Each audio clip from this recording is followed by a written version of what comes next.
It's amazing that at the end of his teaching ministry, Jesus devotes so much time to giving his disciples a picture of history to come.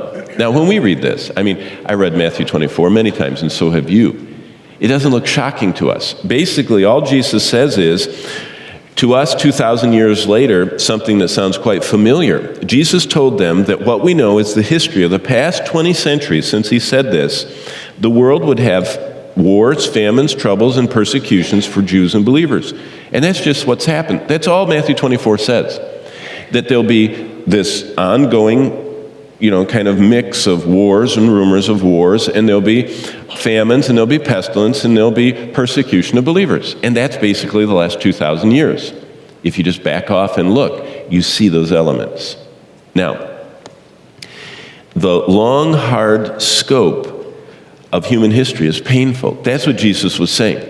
He's saying, once I'm rejected as king, there's going to be this long period of painful human history. Now, the disciples waiting for Christ to march to power, remember, they thought he was bringing in the kingdom. His disciples did. That's why Judas gave up on him, because he didn't do it. So he said, I'm going to betray this guy. He didn't do what he said. He's not really the Messiah. And so the other 11 didn't see Jesus taking the throne back. They didn't see him routing the Romans. They didn't see Israel being brought into the kingdom. And now it's so troubling to hear Jesus' words. For all the things Jesus spoke about to take place meant a long time was going to pass between this time Jesus was on earth and when he came back.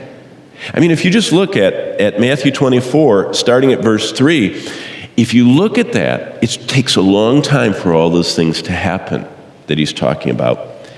And so as the disciples listened to Christ explain these things and what was to come for their city Jerusalem and the people, the Jews, they must have been stunned.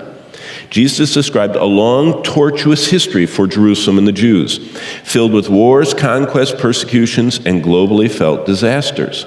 You notice what it says. Jesus says, look at verse 6. You will hear of wars. That's plural. It's not a war. It's wars, plural. Next, rumors. It's not a rumor. It's rumors. Jesus painted the picture of a long time. Look at verse 8. He said this is only the beginning. It's just going to get worse and worse. Basically, Jesus, now listen to this. Jesus was a pessimist when it comes to history. Did you catch that? Look at verse 8. It's only the beginning of trouble. Jesus was not an optimist about human history. Jesus was a pessimist about human history.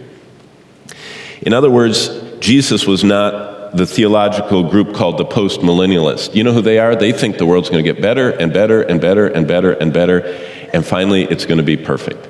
Jesus wasn't a post-millennialist. Jesus did not tell us things were going to get better and better. Rather, he said they're going to get worse and worse. So Jesus was a pessimist about the future.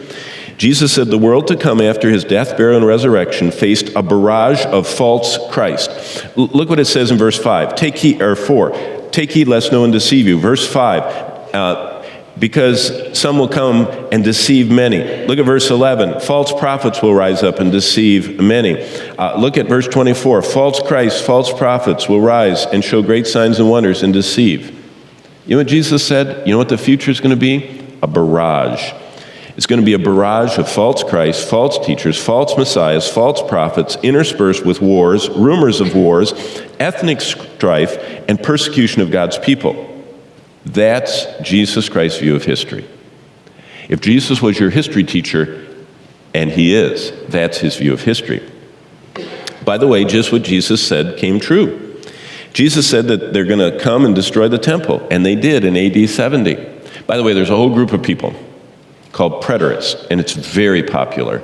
A preterist believes that everything in Matthew 24 was fulfilled in AD 70. The problem is verse 15. When did verse 15 happen? When did the abomination that causes desolation stand in the temple declaring himself to be God?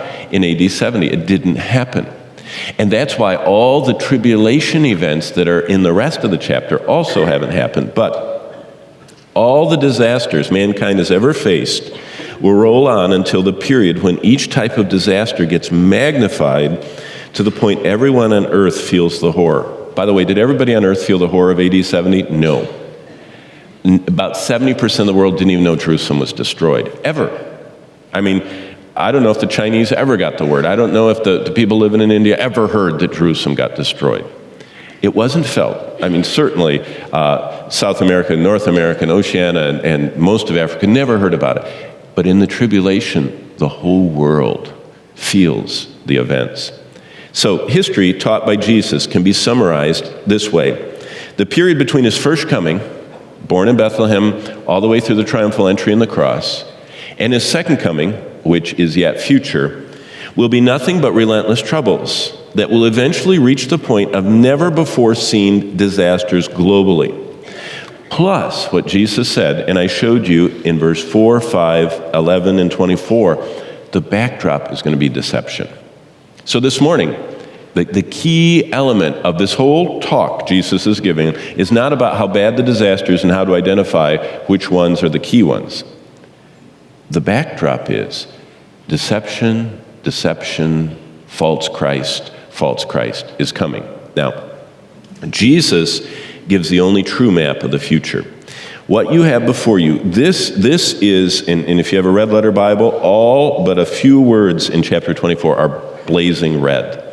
This is Jesus giving us a map of the future. We should listen.